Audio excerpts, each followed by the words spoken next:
Genocide या नस्ल कुशी क्या है? किसी मुल्क या कौम के लोगों की एक बड़ी तादाद को कत्ल करना ताकि उस मुल्क या कौम को तबाह बर्बाद किया जा सके, इसे नस्ल कुशी कहा जाता है। ऐसी नस्ल कुशी दुनिया के मुख्तलिफ मुल्कों में पहले की जा चुकी है। हम उनमें से कुछ पर यहाँ बात करेंगे और फिर आखिर में इस बात पर भी चर्चा करेंगे कि जहाँ भी ऐसी किसी नस्ल कुशी का खतरा हो तो वहाँ इसको रोकने के लिए क्या कुछ किया जा सकता है। जर्मनी नस्ल कुशी, इसे होलोकॉस्ट भी कहा जाता है। हिटलर के राज में जर्मनी में 60 लाख से ज्यादा लोगों, खास तौर से यहूदियों को खत्म करने की बड़ी प्लानिंग की गई। पहले धीरे धीरे यहूदियों को पब्लिक लाइफ से दूर किया गया, उनके खिलाफ सैकड़ों कानून बनाए गए और उन्हें बदनाम करने का प्रोपेगेंडा चलाया गया। फिर नाजी पार्टी ने जर्मनी भर में यहूदियों पर सिलसिलेवार हमले करवाए, जिसमें यहूदियों का बेइंतहा जानी व माली नुकसान हुआ। 1994 की रवांडा नस्ल कुशी। रवांडा के दो नस्ली गिरोहों हुटू और टुत्सू की आपसी कशमकश ही रवांडा नस्ल कुशी का सबब बनी। जब हुटू, जो अक्सरियत में थे, हुकूमत उनके हाथों में आई तो उन्होंने टुत्सियों के साथ बहुत ज्यादा भेदभाव शुरू कर दिया, जो आगे चलकर नस्ल कुशी में बदल गया, जिसमें 8 लाख टुत्सियों को कत्ल कर दिया गया। बोस्निया नस्ल कुशी। अप्रैल 1992 में सर्बिया ने बोस्नियाई मुसलमानों के खिलाफ बड़े पैमाने पर नस्ली सफाई की कार्रवाई शुरू की। सर्बियाई फौज ने औरतों और छोटी उम्र की लड़कियों के साथ गैंग रेप किया और मर्दों को कत्ल किया। सर्ब फौज कैंपों से लोगों को उठाकर ले जाते और उन्हें गोलियों से भून देते। ये सिलसिला 3 साल तक चलता रहा, जिसमें 1 लाख से ज्यादा लोगों को दर्दनाक मौत दे दी गई।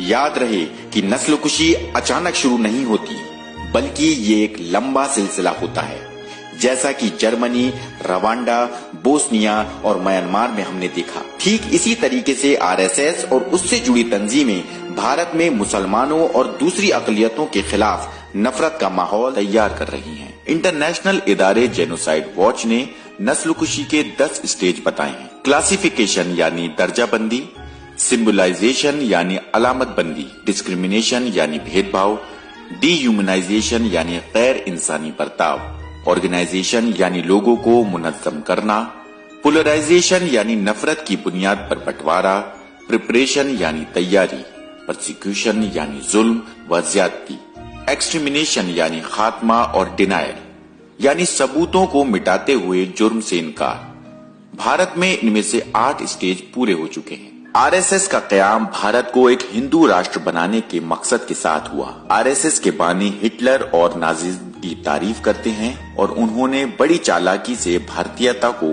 हिंदू कल्चर का नाम दे दिया। हिंदू कल्चर को फॉलो न करने वाली आबादी यानी मुसलमानों, ईसाइयों और कम्युनिस्टों को आरएसएस ने विदेशी का नाम दिया। आरएसएस ने उन्हें अंदरूनी दुश्मन करार दिया। अपने कयाम के वक्त से ही आरएसएस इस पर काम कर रहा है। हिंदुत्व ताकतों ने भारत में कई मुस्लिम व ईसाई मुखालिफ कत्लेआम किए, जो नस्ल कुशी की एक शक्ल है, जिसका एक खूनी मंजर 2002 की गुजरात नस्ल कुशी में देखा गया। गुजरात में संघ परिवार के जरिए निकाली गई भीड़ ने हजारों मुसलमानों को कत्ल कर दिया। मुसलमानों के घरों और कारोबारों को जला दिया गया, मर्दों, औरतों और बच्चों को कत्ल किया गया और मस्जिदों और मजारों को तहस नहस कर दिया गया। इस तरह 2000 से ज्यादा लोग मार दिए गए और 1 लाख से ज्यादा लोगों को कैंपों में पनाह लेना पड़ी, जहां उन्हें बुनियादी जरूरतों से भी महरूम रखा गया। भारतीय मीडिया दिन रात नफरत फैलाकर लोगों को बांटने में लगी है ताकि हुक्मरान ताकतों की हुकूमत चलती रहे। सियासी लीडर मुसलमानों के पहनावे, कल्चर और दूसरी चीजों को गलत तरीके से पेश करके गैर मुसलमानों की नजर में उनकी तस्वीर खराब करने में लगे हैं। यहाँ तक कि होम मिनिस्टर और पीएम भी खुलेआम ऐसी बातें करते नजर आते हैं। इसके अलावा आरएसएस गांव-गांव में खुफिया कैंप चलाकर हिंदू नौजवानों और बच्चों के दिलो दिमाग में नफरत का जहर घोल रहा है। 2014 में इनकी हुकूमत बनाने के बाद से बहुत सी हिंदुत्व तंजीमों ने खुलेआम मुसलमानों के सफाई की दावत देनी शुरू कर दी है। यहाँ तक कि आरएसएस, बीजेपी और बजरंग दल की तरफ से नौजवानों में हथियार भी बांटे जा रहे हैं। नस्ल कुशी का माहौल बनाने के लिए धर्म संसद भी किए जा रहे हैं, जेनोसाइड वॉच के फाउंडर व डायरेक्टर ग्रेग स्टैंटन का कहना है कि भारत में नस्लकुशी की निशानियां देखी जा रही हैं। रवांडा नस्लकुशी के बारे में भी ग्रेगरी ने 5 साल पहले ही खबरदार कर दिया था।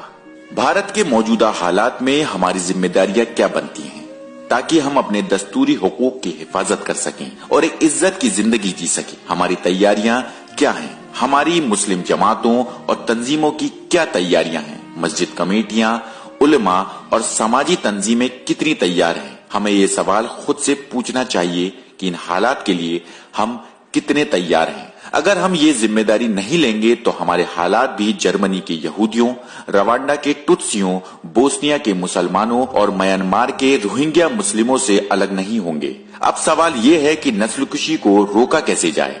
क्या हमने पूरी संजीदगी से हालात पर काबू पाने की जिम्मेदारी को कबूल किया है?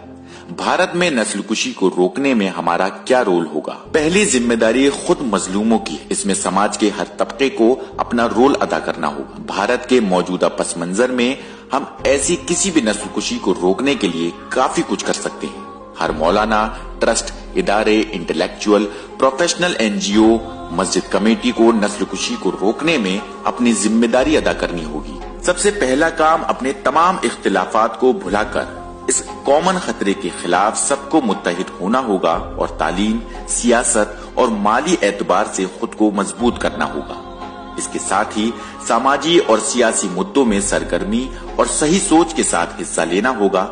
जमीनी हकीकतों को सही से समझना होगा क्योंकि हकीकत के इनकार से कुछ नहीं होने वाला। जमीनी सतह पर तहरीकें बनानी होंगी और नस्लकुशी की ताकतों के खिलाफ आवामी दिफा तैयार करनी होगी। समाज के उन सभी तबकों के बीच बड़े इत्तेहाद के लिए काम करना होगा जो नस्लकुशी की सियासत के खिलाफ है। हर तरफ से एकजुटता बनानी होगी। हेट क्राइम्स के वाकयात के खिलाफ रिकॉर्ड जमा करें, दस्तावेज बनाएं और कानूनी कार्रवाई करें। अगर ये तमाम काम करने में कामयाब रहे तो नस्लकुशी की कोशिशों को नाकाम बनाया जा सकता है और इसे कामयाबी के साथ रोका जा सकता है।